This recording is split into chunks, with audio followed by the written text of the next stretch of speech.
जनी जा कमाए कलकतिया राजा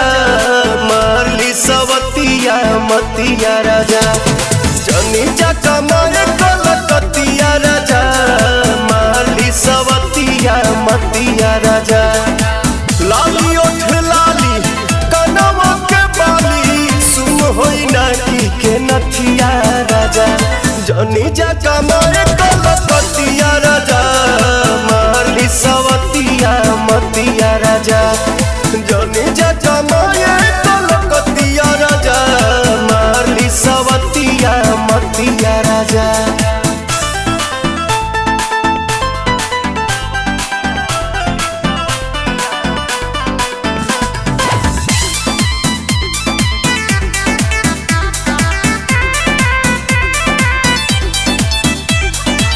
छोड़ी के मेहर हो जाइबा हे हर हमारा से बेसी न करी उके यार हे तने ना ए राजा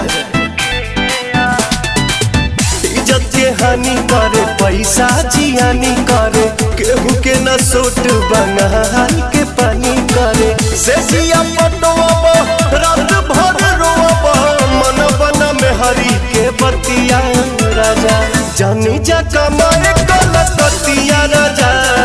मारली सवतिया मतिया राजा जनी जा कमाए कलकतिया राजा मारली सवतिया मतिया राजा।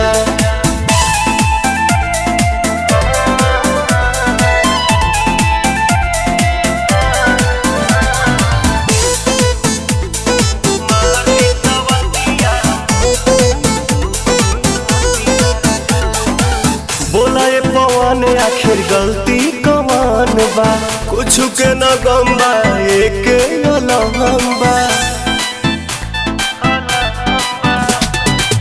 जैबा बंगाल तू तो उलझन में डाल के कुल्ही बंद जाके गहमनी की निहाल के जानी जमाना तो मारे लगी तना जारी न सही जतिया राजा जनी जा